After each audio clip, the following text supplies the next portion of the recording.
Hey everyone, we're just going to give it a few minutes so we have a bit of time pending for some other folks to join. But for all of those joining us today for this Cedar Masterclass, welcome. It's great to have you here.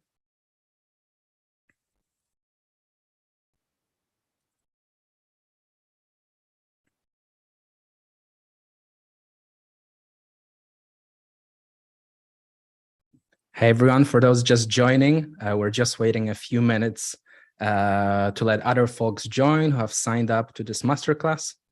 So we're just going to give it a couple of minutes before we get going.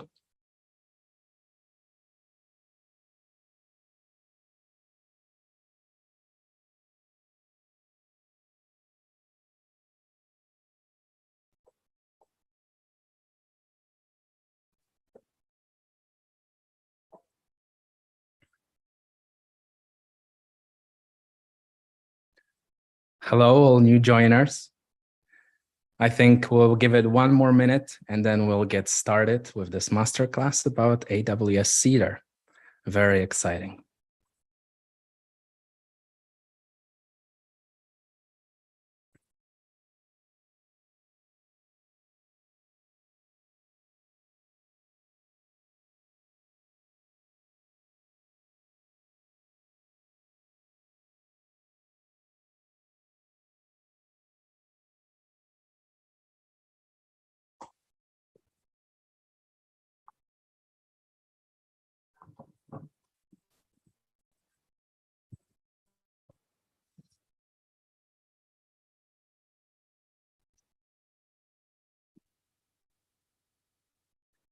All right, I think we can get started. So for everyone who has joined today, welcome. Today you're going to be listening to a masterclass on discovering AWS Cedar. And we're very, very proud and happy to have two external speakers with us today, as well as Or, where we're going to be chatting about Cedar with the creators and community leaders. So very, very, very exciting. Some housekeeping rules before we get going. The whole discussion that you're going to be listening today will be recorded, so you'll have access to it later on. So everyone who have signed up will be emailing you the link to the recording. Also, this masterclass is currently being live streamed. So if that's the way you're watching it, then you can find it on our Permit YouTube channel. At the end of the session, we'll leave about 15 to 20 minutes for any questions, for any Q&As you might be asking. So please make sure that you do join our community, which is right there. You can find the link under the description of the YouTube video. You can also leave your questions in the YouTube video. We have a moderator there looking out for the questions to keep us informed at all times. So please keep those questions coming. We're here to answer every question, hopefully, if we do get the time. So very, very exciting. All right. I think it's about time to introduce our awesome speakers. So first of all, we have Mike Hicks with us today. He's the Cedar project co-lead and also a senior principal scientist at AWS. We also have Daniel Aniszkiewicz. He is an AWS community builder and a senior software engineer. And then we also have Or Weiss, the co-founder of Permit and the CEO and the creator of the open source project OPAL. And finally, we have myself. I'm Filip Grabowski. I'm the developer advocate at Permit.io and a software engineer and the moderator for today's discussion. So if you folks maybe want to give a 30-second introduction to tell and give a little bit more depth about yourself, and maybe we can start off with Mike. Sure. I'm Mike Hicks. I'm one of the co-developers of Cedar. I've been at AWS for the last year and a half or so. It's been an exciting project to work on. Before that, I was a professor at the University of Maryland for 20 years, and I did research in programming language design, software security, and things that surprisingly are related to Cedar. Awesome. And Daniel? Hi, I'm Daniel, community builder. I'm from the community of Cedar. So if you have any question how internally works Cedar, I have no idea, ask Mike. But I obviously will share my experience using it on a daily basis and how we can use it in practice. That's all. Thanks. Awesome. And finally, Or. Hi, I'm Or Weiss, one of the co-founders of Permit. I've been a software engineer basically from the age of 5. My career really took off in the intelligence core in the IDF. And I got really excited about IAM, permissions, and access control, as in my previous company, I ended up rebuilding access control to our product 5 times when the company wasn't even 3 years old.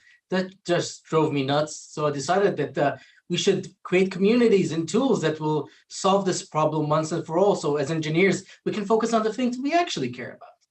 And I'm really excited to have both Mike and Daniel with us so we can dive into these amazing innovations with Cedar.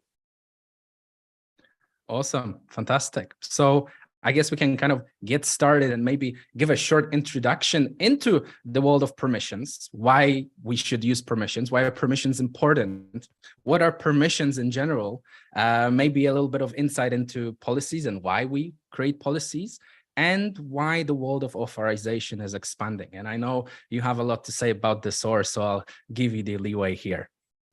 Yeah, so I think I've already kind of hinted at this with my background and working on this with cloud native companies. In the past, you used to have like one big service, sometimes even of a physical machine, and you could get access to it easily because it was concentrated. Nowadays, our software is microservices driven. It's distributed and it's much more complex. And we need to sprinkle a little bit of access control on every little bit of that software.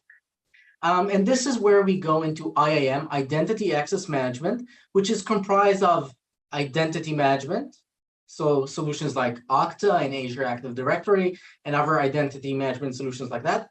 Authentication, where we identify and verify the identity of a system or individual. And last, and so solutions like Auth0, Cognito in AWS and others. And finally, we move into authorization or permissions. Who is allowed to do what? So once we identify a person or a system, we should be able to decide what they're authorized or not authorized to do within the system. As part of authorization, a key aspect is policies. Policies are basically a set of rules that we define to enforce the correct access control within the system.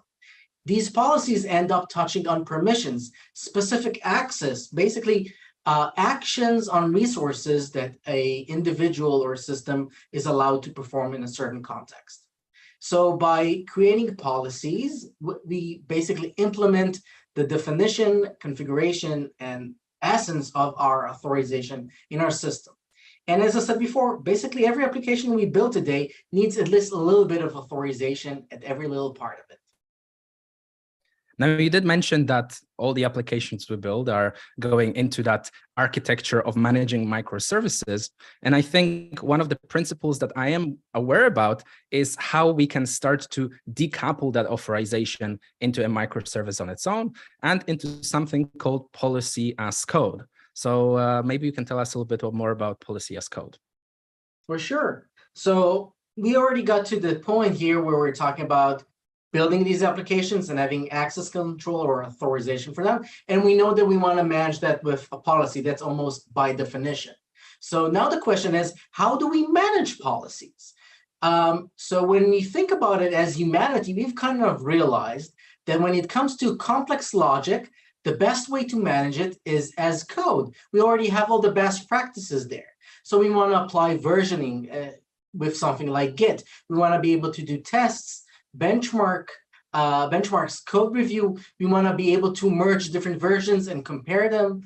And this is where code is really shines. So by representing and using our policy as code, we can get all those best practices kind of off the bat. And the world of policy as code has been growing very quickly in recent years, just with the overall trend of everything as code. So configuration as code has become a staple, and now policy as code is following suit. We're seeing different languages with different pros and cons. So today we're going to be focusing on Cedar, but there are also languages like Rego as part of Open Policy Agent, and there are other languages like Oso, Cerbos, and others that are worth mention as well. But we're definitely seeing projects that are supported by the CNCF and projects that are supported by, let's call them significant players in the market like AWS, really propagating quickly through the market and are worth our added attention, I'd say. I think this would be a great point to kind of dive into Cedar itself. And this is where I'll hand off the mic to Mike. Yeah, so Cedar was our take on policy as code. I think a key aspect of policy as code is policy separate from your application code, being able to write your policies in one place and make them in a language that's amenable, it's domain specific, to expressing your authorization permissions. So Cedar was designed for hopefully adding a nice contribution to that policy as code space. We came at it from our own perspective, our own experiences in AWS, and yeah, I'm happy to talk about those. So let's see, the origins of the language were it's probably around 2 years ago where the first idea was germinated inside of AWS. Identity and access management policies have been around in AWS now for more than a decade. And those are used to protect AWS resources like your S3 buckets or your EC2 instances and things like that. But customers, of course, have their own resources and their own notions of principles, not just AWS roles and S3 buckets, but users in a photo sharing app, sharing photos and albums.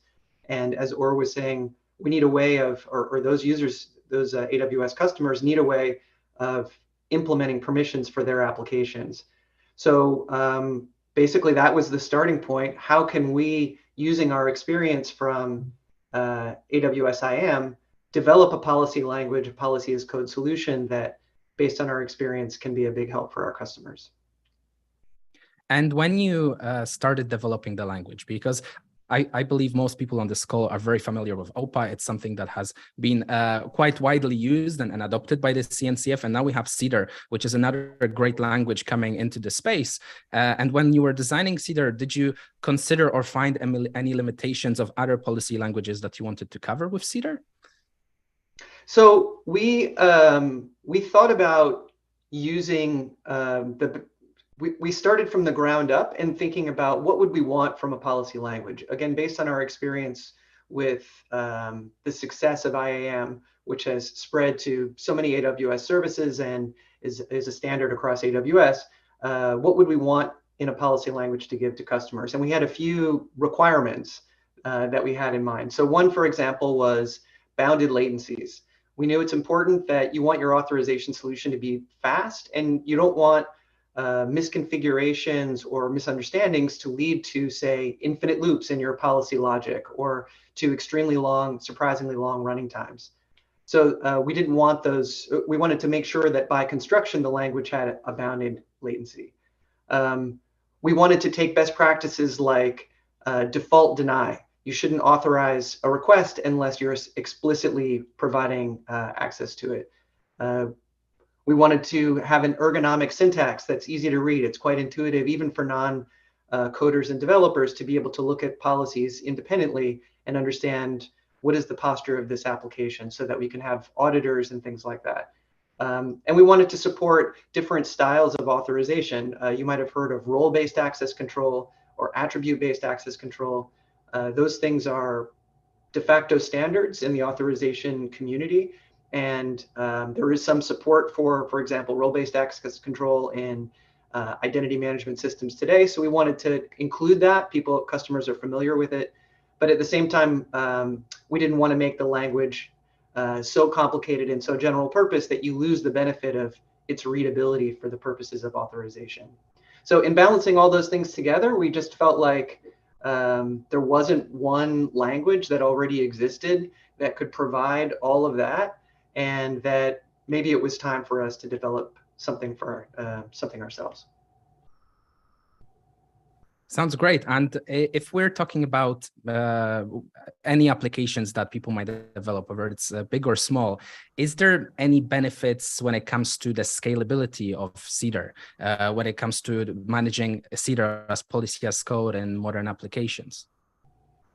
So Cedar intends to be as simple as possible. And as I was mentioning about the trying to bound latencies, it was designed from the start of being scalable so that you could have tens of thousands of policies if you wanted. You could have very fine-grained policies that maybe offered just single permissions.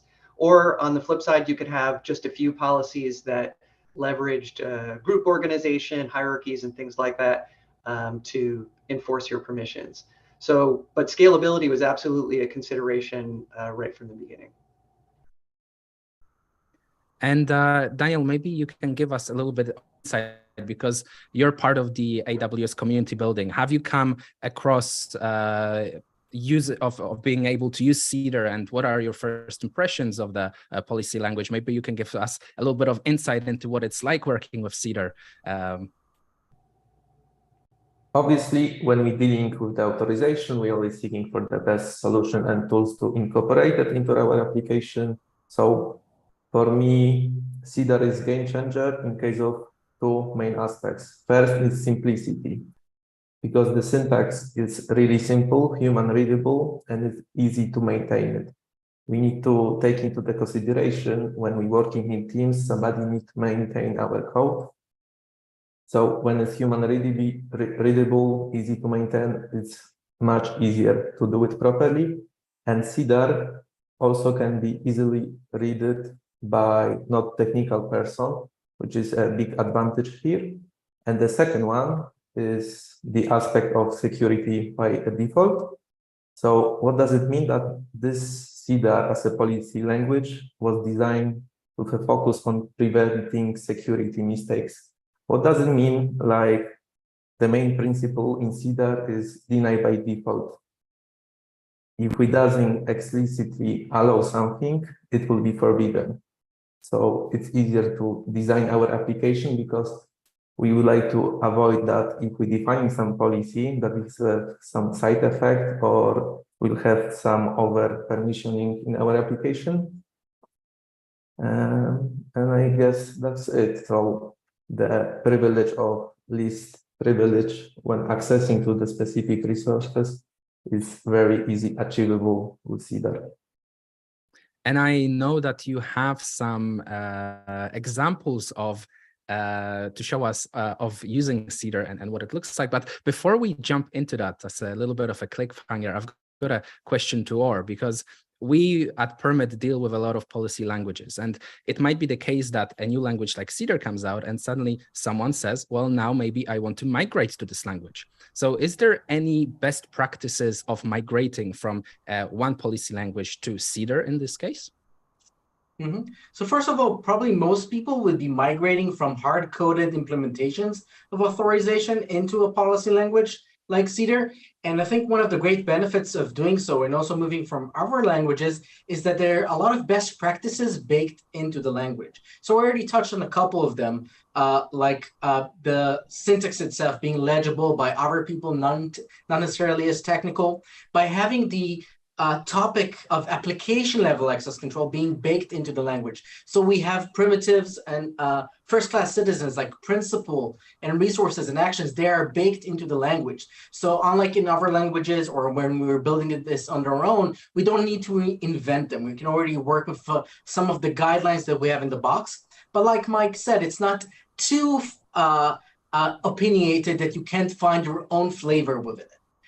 You can also find concepts for, as we kind of touched on, RBAC, ABAC. So ABAC is really implemented as a clause. You have the where clause, where the when clause, where you can literally put in your conditions in a clear manner. You have relationships like parent that allow you to touch on relationship-based access control. So all of these are kind of ready-made building blocks that you can play with. Of course, like we mentioned before, one of the key things to do when we're building policy as code and policy into modern applications is to decouple our policy from our code. So just by the fact that we can consume Cedar as a library, as a service, both as Cedar itself and as part of Amazon verified permissions, it encourages us to decouple our code, the policy code, from the app itself, and we avoid situations where we continue to drift and add more small conditions into our if flows in our application. And when we want to upgrade it, will be tackled with friction of deciding what's part of the app and what's part of the authorization layer. So just by existing that fashion, we can encourage our developers to build this the right way. Another aspect that Cedar kind of gets right is the approach to data. So just like you want to decouple policy in code, you also want to decouple data in code. In the end of the day, your authorization layer needs a world picture to make decisions on top. There's other languages where you'd be encouraged to basically couple your authorization layer to the data layer of the application. And that's something that will lead to a lot of friction, just like with coupling it to the application code itself. So in Cedar, you can load the data separately and you don't have much friction with that. There are still challenges with loading the data, but at least you're not encouraged to lock yourself into a specific schema that's currently being used by the application itself. Lastly, I think Cedar is very much optimized, both for security and performance. The choice to build a language on top of Rust adds a lot of security by itself with its memory management and a lot of performance with being a performance-oriented underlying language. So these are some of the benefits that we get out of the design of Cedar when we're implementing it into our modern applications. Well, now that we learned so many benefits of using Cedar, I think it would only be right to see some examples of how we can implement it in our application. So Daniel, would you like to share what you have and show us some examples? Sure.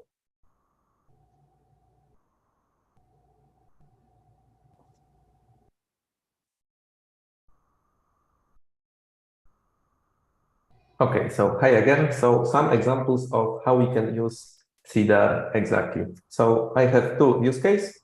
So first will be the API authorization. So let's assume that we have a scenario that we have some API, we have multiple endpoints, and we would like to provide access to various resources within the API. So first, we need to define like who. So we have some user who's trying to access the API. Instead of user, it could be some client, API key, or whatever, but some principle, the action to perform. So as we have HTTP, so it will be HTTP method, get, post, patch, delete, and put.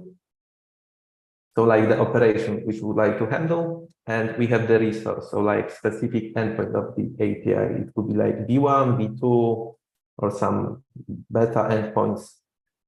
And also what we need to know is some additional information, like we should only like do it for the specific environment, either staging, production, integration.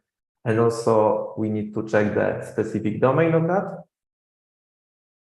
So how we can map it into the Cedar? As I mentioned before, we need to explicitly allow some action. So in here, we need to do the permit. So in Cedar, we have formal components. It will be like the principal, so like who is trying to access the resource, the action, so like what operation we would like to tackle, the resource, so like the object, which we would like to deal with, and also the context. So the context is additional information which will be helpful for making the authorization decision. So if we would like to map our API authorization scenario to Cedar, it will look like this, that we define the permit, we define the principal, we have the namespace user, so it's easier to map it to Cedar.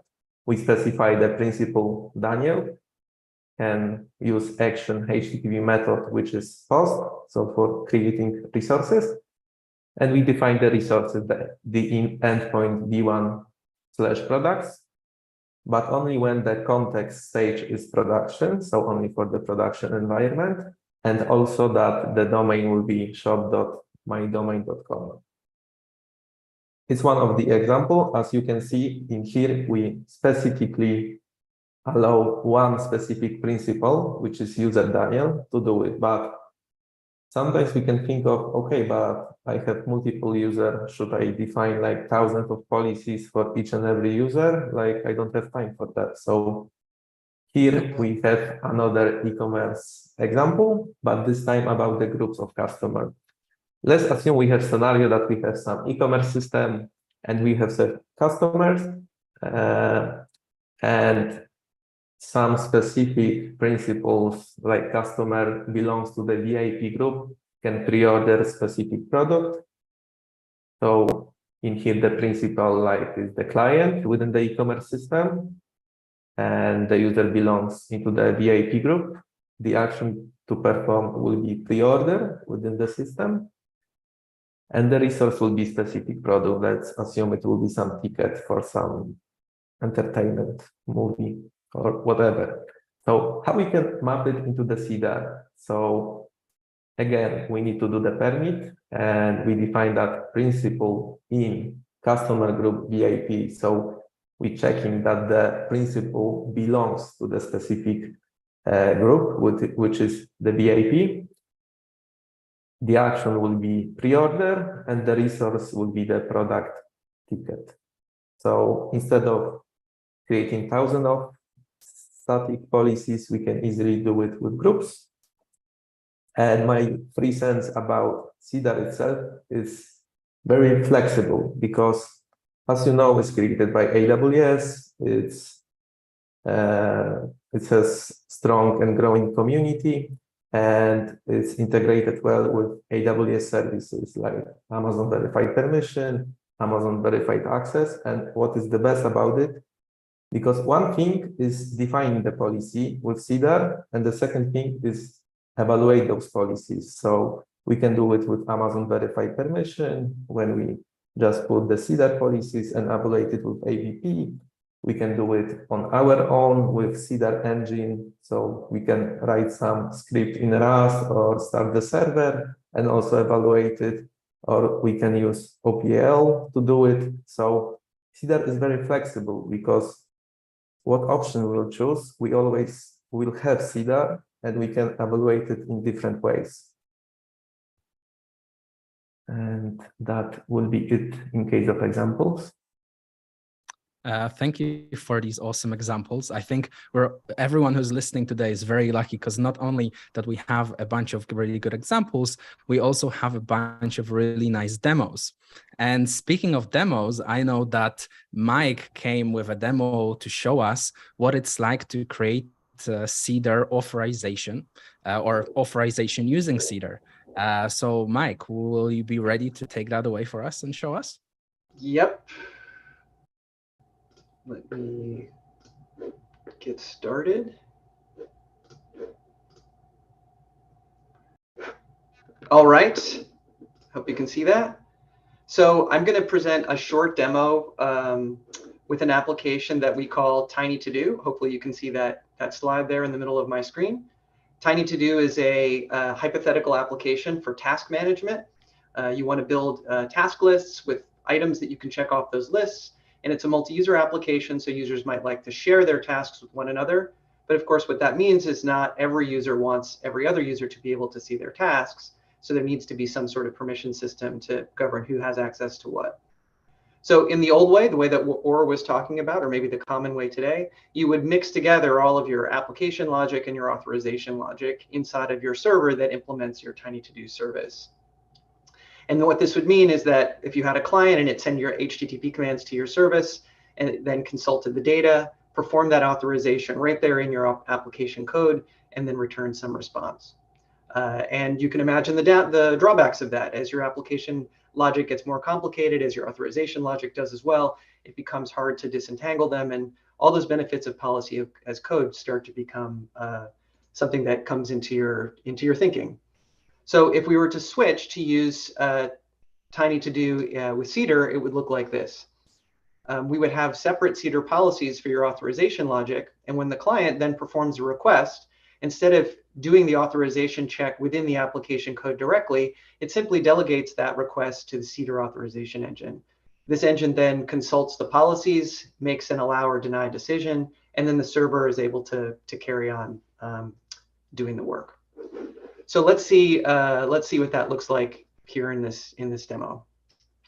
So I'm going to I'm going to start up the server,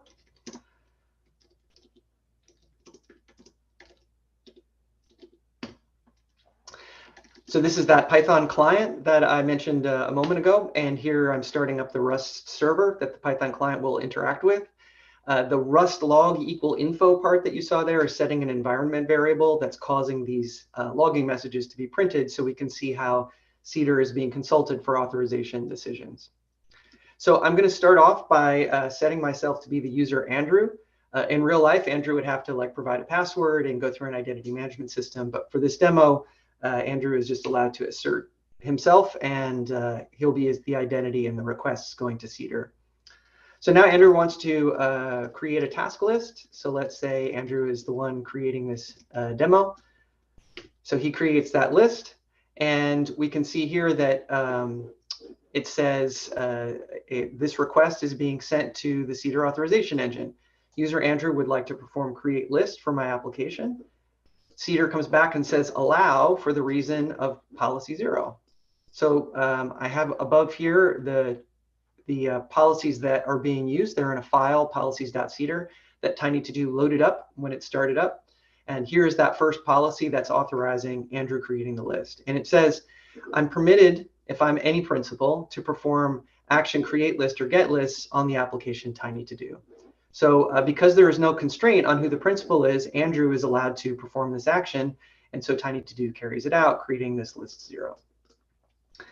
Okay, so now let's say that Andrew wants to create a task for the list. And so now the request is going to the server that says Andrew wishes to create a task on list 0, and that's being authorized by policy 1. So here's policy 1. Policy 1 says that any principal can perform any action on any resource, so long as the resource has an owner attribute, and the owner attribute is the requesting principal. So here, Andrew is the requesting principal, and the resource that he's requesting to perform the action on is list 0. Well, he is the owner of list 0 because he created it. And so policy 1 then authorizes this action. So let's do a couple of other things. Maybe he writes another task called write script, and then maybe he tries to check off one of the tasks.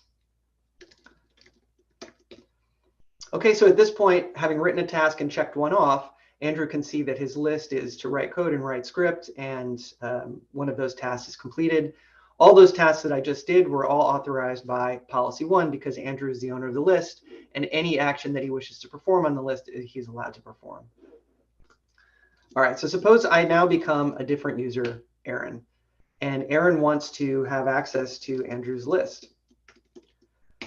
Well, that access is denied. And why is that? Well, we see here that the reason is empty. And this gets back to something we talked about earlier, that Cedar is a default deny language. What that means is that if there is no explicit permit policy that grants access to a particular user, then no access is granted by default.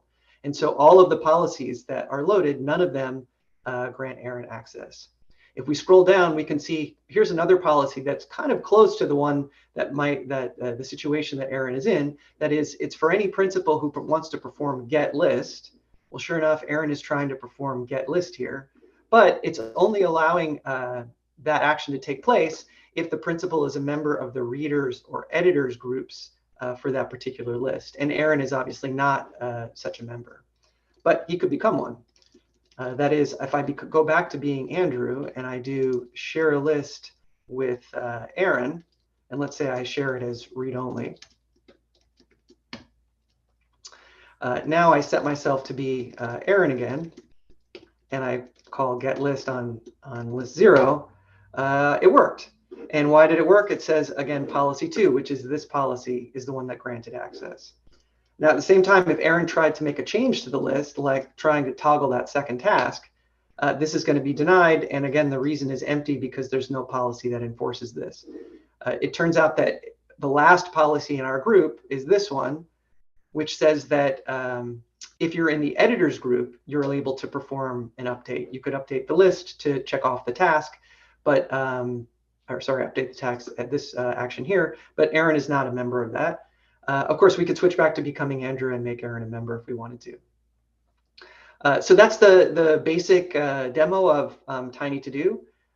One thing I want to show you, since we haven't talked about it in the call today so far, is that is one of the benefits of policy as code paradigm, and with Cedar in particular, is that we can run tools over our policies to make sure that they're well formed, that they follow our intent, right? So in our application code, we have calls out to the Cedar authorization engine that pass along information about the principal and the kind of data and so on. And that data is being examined by the Cedar policy engine in order to check these policies.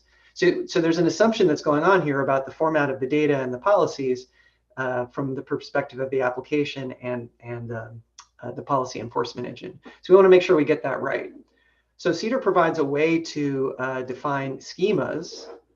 And so here's an example of a schema that describes your data model. That's the entity types we've been looking at, users and lists. So you saw, for example, that lists can have an owner, and that owner is a particular user. So Andrew was authorized for that reason in many cases, but also that they can have readers and editors, which that entity is a team. So Aaron, for example, got added to the readers of that particular list.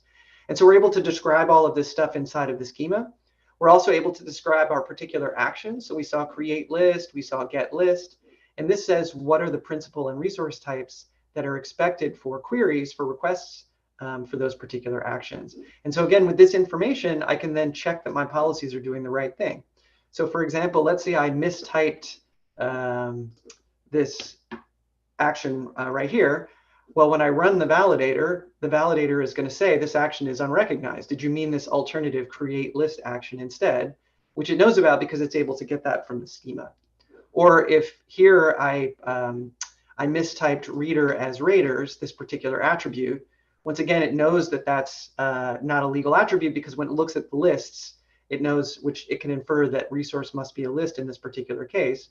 It knows that there is no raters attribute inside of that list. It also will do other sorts of type checking things. So for example, if I use the wrong operator, it's going to tell me that, hey, wait a minute, you're using the less than operator. I'm expecting numbers here long, but you're giving me a user. That doesn't make any sense. So imagine the alternative, that these policies were not separate off as code, as Cedar code, but they were just baked into your application. Well, then you wouldn't be able to have this sort of authorization specific checking mechanism to make sure that you didn't make any mistakes. It's just general purpose, Java code or TypeScript or something like that. And it's going to be much harder to spot mistakes that you might introduce. So the validator, this is another aspect that was part of our design goals for Cedar, was to make it so that the language design was simple enough that it was amenable to automated reasoning, this kind of validation being one kind of automated reasoning, but even more sophisticated reasoning to help you understand your policies better. So maybe I'll stop there. That was a really awesome demo. Thank you. And I do have a follow-up question for you.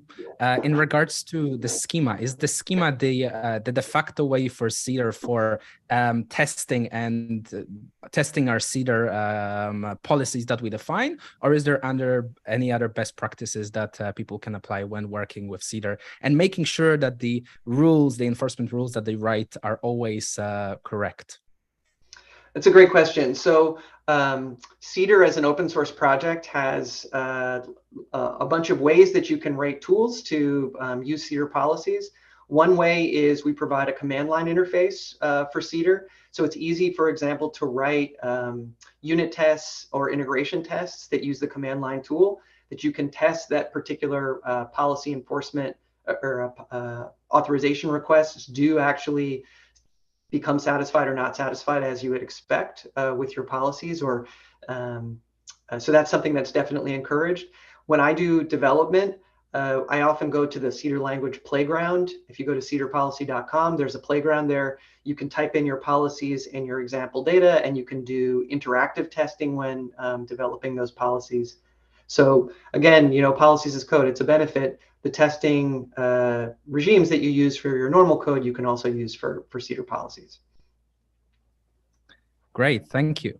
And now I kind of want to jump subject a little bit and talk about how we can work with Cedar to deal with real-time data and policy updates. Now, we at Permit, we work on OPAL, which is another open source project. It stands for the Open Policy Administration Layer. And OR is actually one of the authors of the project. Now, the main principle of OPAL is to allow it to sync and provide real-time updates. So maybe, or you can tell us a little bit about OPAL, tell us a little bit how OPAL works with Cedar, and about the Cedar agent as well. Cool, yeah, I'll give you a real-time update on OPAL and Cedar agent. So one of the challenges, now we saw how we can run the Cedar engine embedded into our application and basically consume the policy to enforce access. In that demo, it was very, very easy to see because we had one process. But what happens now that you need to scale out? You don't have a single process. You have hundreds, maybe even thousands or more microservices, also of different types that need to consume different policies with different data to enforce their access. So now we need to load into each of those Cedar instances the right policy and the right data, and we need to make the engine accessible for each of those microservices. So one way would be to consume Amazon verified permissions, but maybe we also want to combine this on other clouds, locally or in other places. So this is where Cedar Agent would come in. That's an open source project that we contributed to the Cedar community. And Cedar Agent basically runs Cedar as a standalone microservice that you can then manage, load policy and data into it, and query. And it can be a sidecar or a cluster that you can run next to your software. Now we can use Cedar and also Amazon verified permissions with OPAL, Open Policy Administration Layer, which is the de facto way to manage policy engines at scale. It works with Cedar, it works with other policy engines, and it loads them with the policy and data that they need. Policies can come from API services, but ideally they come directly from Git, enabling us to enjoy those benefits of policy as code. So with OPAL, we can tell the OPAL system to track policies, Cedar files in a Git repository, and load them directly into the Cedar agent so we can query them on the fly. So if we want to change a policy, it's as easy as pushing an update into Git. Similarly, it allows us to load data dynamically into Cedar. So Cedar doesn't solve data management for us. We need to provide all the data for Cedar to do its processing of a query. But a lot of times, especially if we have multiple replicas of the same microservice, we don't want to replicate the data in each of them. We don't want each instance to constantly collect the data that it needs. So by working with OPAL, we can load that data asynchronously in the background, also improving our performance and also making it easy to maintain a unified world picture. So OPAL would track your data sources. They can be databases, they can be external services, and it would load the data into the cache within the Cedar agent. So when you send a query in, you don't have to include any additional data. You can, but you don't have to. The Cedar agent can work with the data that's already in its cache. So now we can manage multiple microservices with the authorization that we need at scale and update them dynamically with policy and data. This would be a perfect time to do a demo. And for that, I have one of our first engineers and a cool person in general. We have Oded joining us to see a demo of Cedar with Tiny to do as before, but now with also the addition of dynamic data and policies via OPAL. Oded, take it away.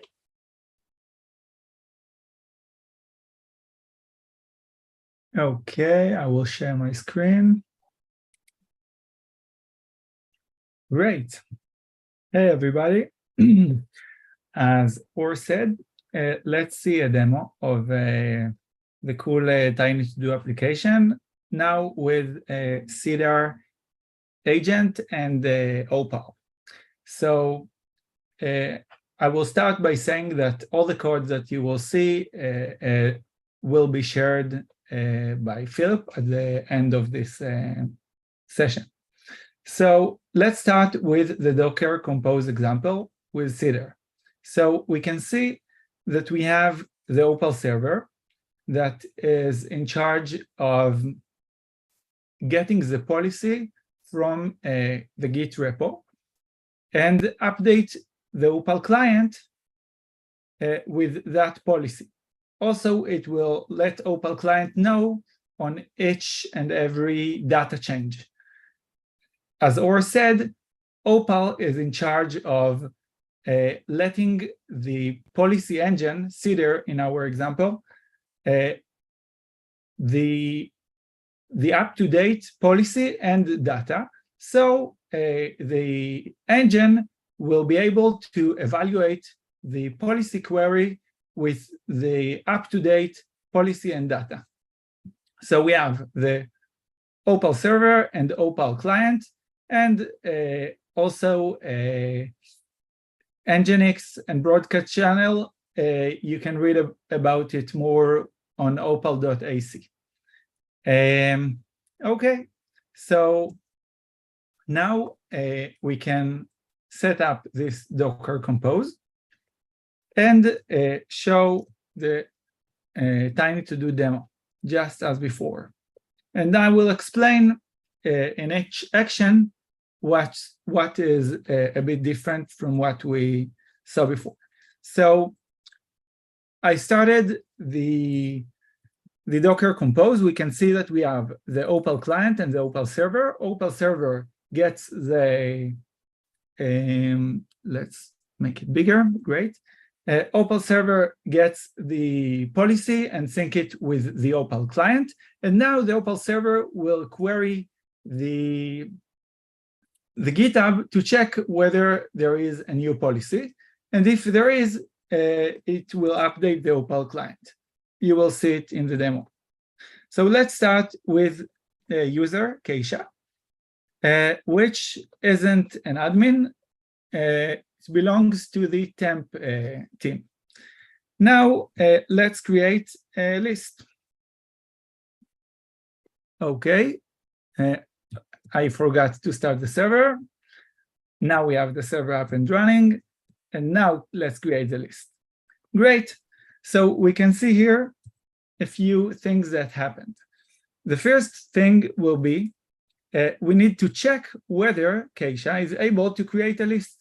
So as we saw before in Mike's demo, we are sending the principal, the action, and the resource. We also got allowed, but in this case, we got it from the Cedar agent. And we will see the differences in the code in a few minutes. And last thing that is different is now we are syncing the new data to OPAL. And OPAL sync it to the Cedar agent because we now have a new object, which is the new list we just created. And now when Keisha wants to get this list, we can see that we also get allowed for this action because we updated the data, and now Cedar agent knows that there is a new list and the owner is Keisha. If we will try, for example, asking for a list that didn't exist, we will get access denied. So this is why it's really, really important to sync the data all the time, because policy is also the policy and the data that relates to this policy. Now we can switch to another user. Let's set the user to Andrew. Great. Now the user is Andrew, is an admin, just like before. And let him create another list, Cedar agent with OPAL. As before, we are checking the permission, we get allow, and we are syncing the data. Now, Andrew is able to see his own list, sorry. But is not able to see a Keisha list because he is not the owner of this list. But we can go to our GitHub. This is the GitHub repository with all the policies. In OPAL and in OPAL with Cedar agent, you need to put each policy in a different file. and we only sync policies that ends with .cedar suffix. So let's see this policy. We can see this policy that lets each admin perform any action on any resource. So now, if we will update this policy with Git, and we will push it, let admin do anything on any resource, any resource. Cool. This will update the policy and will be synced to Cedar agent. Now, another value that you get from this is, just like Mike said, you are getting a lot of best practices when you're using this tool, because if you change the policy only with Git, you can track each change you did to your policy. You can also run tests for those changes and do pull requests and all the great best practices that we have in our code deployments.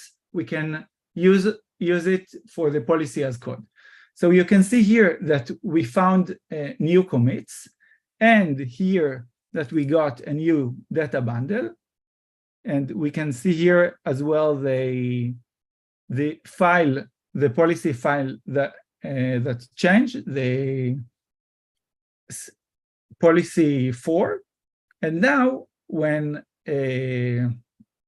Andrew, the admin, will try to get Keisha list, he will be able to, because of policy number 4 we just updated. So you could see it's happened in real time.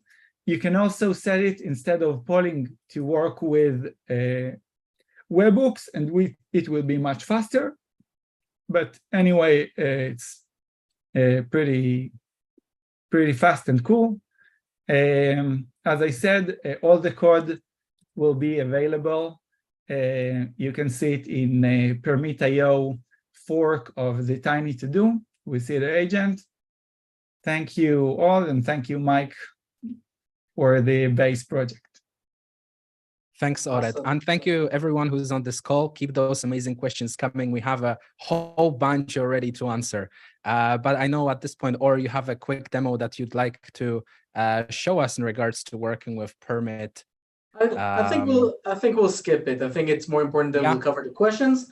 I'll just say, with OPAL, we solved the problem of using Cedar at scale and loading data and policies to it dynamically. With Permit, we take it a step further and also help you create the policies themselves. It's not always easy to start with a new language. What if you had a low-code tool that would generate these policies for you, or for other people in your team, your product managers, security analysts, etc., etc., etc. So you can get that out of Permit, and you can try it on yourself. You don't need me to show you a demo, because it's as simple as clicking on a checkbox. So I think we'll use the little time that we have left for questions instead of a commercial demo. I think it's more important. Awesome. So I guess I'll start repeating the questions that were asked, and I'll leave it open to the whole speaker audience here to take the question. So let's start with the first question. It is by Shlomo, and he says, how can I get all the possible permissions that a principal could have on a resource? I want to return a resource together with a list of capabilities based on the permissions of the principal on it.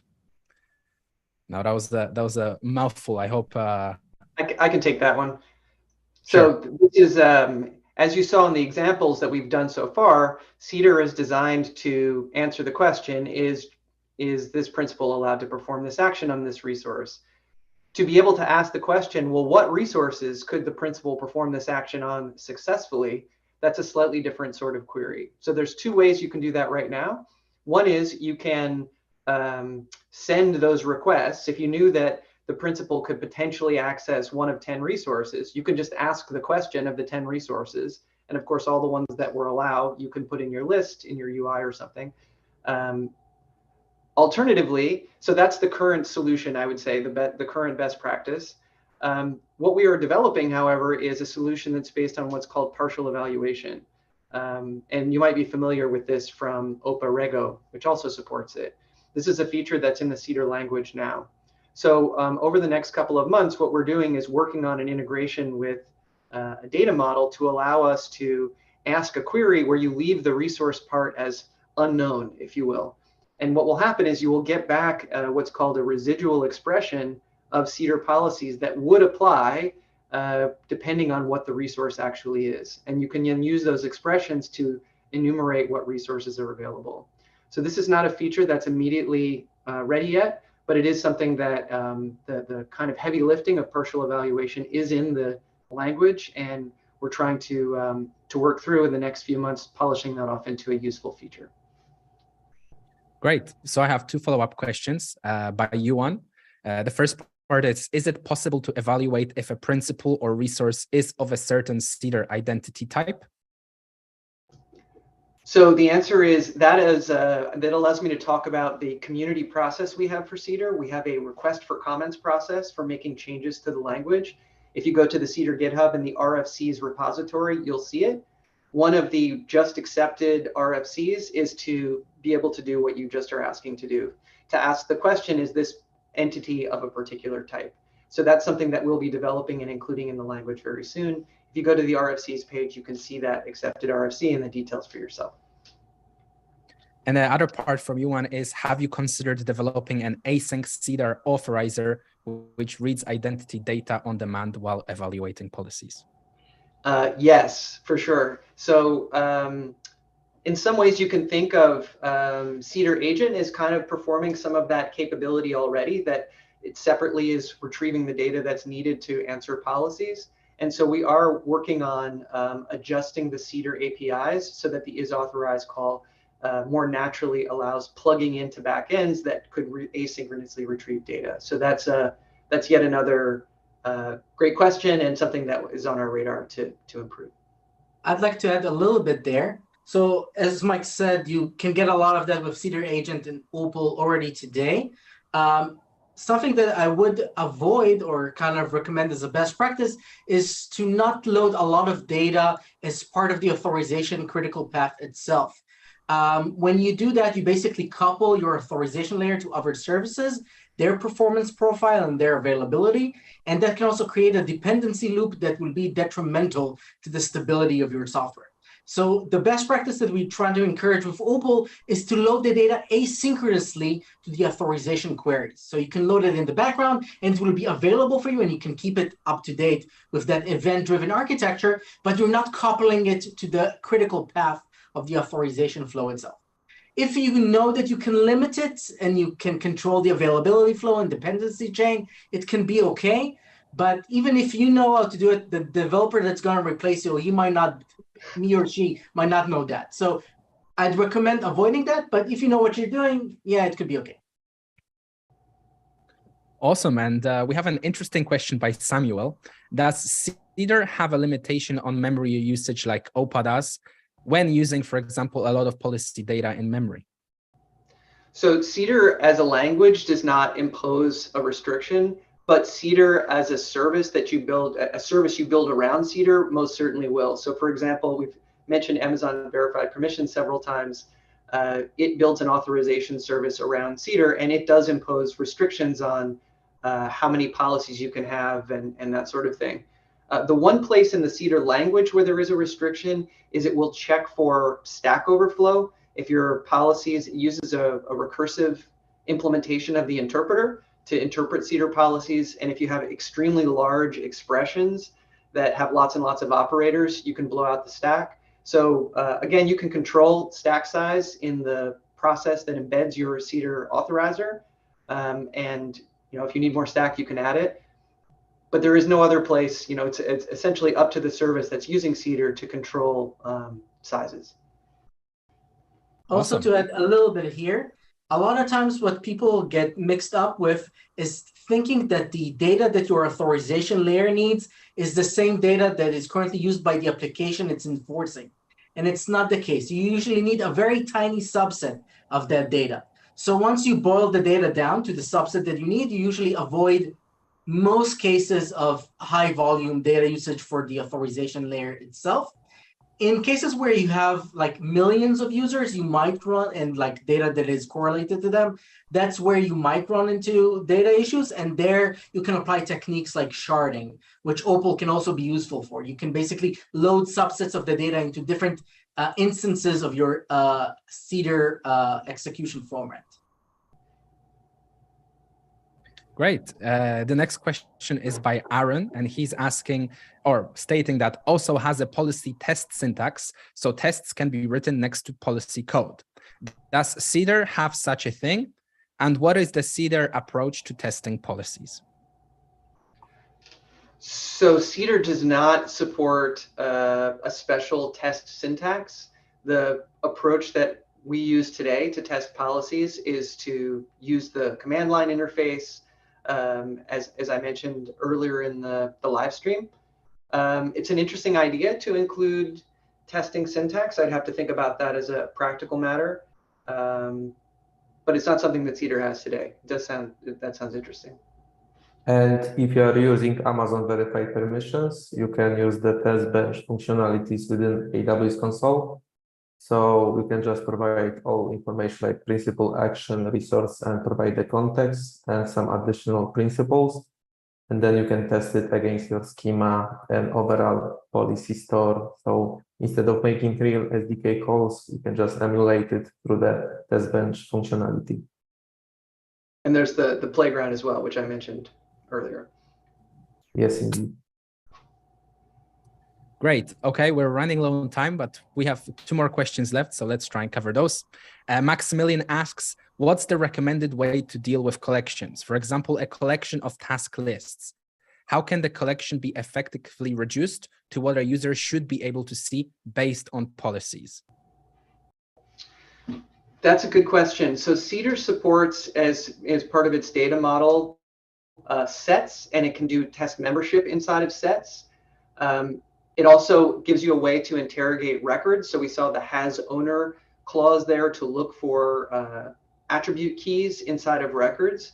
You can probably use both of those things in many ways to handle collections of information inside of your authorization policies. What Cedar does not include by design is a general purpose iteration mechanism. So this was part of our goal to avoid loops that could run for a very long time. We wanted to be able to control latencies to make sure that they were always fast. But what we hope is that the support for sets and for records will be sufficient for many of the use cases that folks are interested in. Great. And finally, the last question from Rami. He asks, what is the recommendation when dealing with multiple namespaces? For example, I have 2 applications and want to grant permissions for both of them. So Cedar does support namespaces. I think we saw a slide briefly much earlier, the structure of the entity format. So we saw for Tiny To Do, we had user : something or list : something.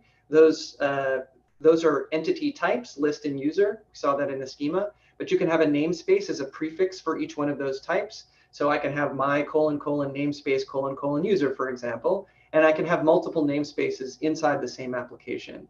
That allows me to have different data sources that might share types, but obviously those types could be different depending on the particular data sources. So in terms of what to do about merging namespaces together, what I would say is you want to try to keep separate concerns separate. So if it's possible to say, this part of my application is totally independent than this other part of my application, we would actually recommend using separate policy stores for those rather than combining them all into one global policy store and using namespaces. Namespaces make sense when you have policies that are drawing data from different sources, from say multiple identity providers or multiple telemetry providers, and you want to make sure that you don't create name clashes. I think you can, Mike, correct me if I'm wrong. I think you can also take advantage of the parents field in the entity document and nest those groups one inside the other, and then you can assign some of the rules to talk about the parent group and some of the nested group, and you can derive some of the permissions from that. So that way, it will be easier for you to kind of do what the question mentioned about namespaces, where you derive some access from a top level object instead of directly on a subsequent object. I think it depends a bit on the use case. I'd have to think about the details a little bit more. The parents are meant to implement things like roles or grouping, where you inherit permissions through the parents link as you're describing, as indicated in your policies. So I think what you're saying could work. And yeah, I'd have to think more about the details as to whether namespaces coupled with groups in that way makes sense. Cool. Great. Thank you, guys. I know there is other questions or other follow-on questions that you might have. If you do have them, please join our Slack and ask those questions there. We'll be more than happy to answer them. You can see the chat link on the screen right here or in the description of the YouTube video. Now, I'd like to say big thanks to all of our speakers and all of the amazing demos that were shown today. I think it was very, very valuable. And I hope that everyone listening to this masterclass has learned and taken out some great information along with them. It's very important to say that the recording link will be sent via email to those that have registered, or you can just find it on our channel. And I think we can wrap it up there. Thank you very much for watching, and any final words from any of the speakers? Go, Bill. Thanks so much. I want to thank Daniel and Mike for joining us, and for Mike and the team for creating Cedar, and I think doing an amazing job and promoting this education in the market, which is much needed. And for joining us for this session, and everyone watching. And I think a very important thing to add is that Cedar Agent and OPAL are all open source. So I'm sure both Mike, Or, and the rest of the permit team would be really happy to see contributions come and suggestions how we can improve anything that's going on. So they're always more than welcome. Definitely. Awesome. So thank you very much for watching, everyone, and we'll see you in the next masterclass. Bye.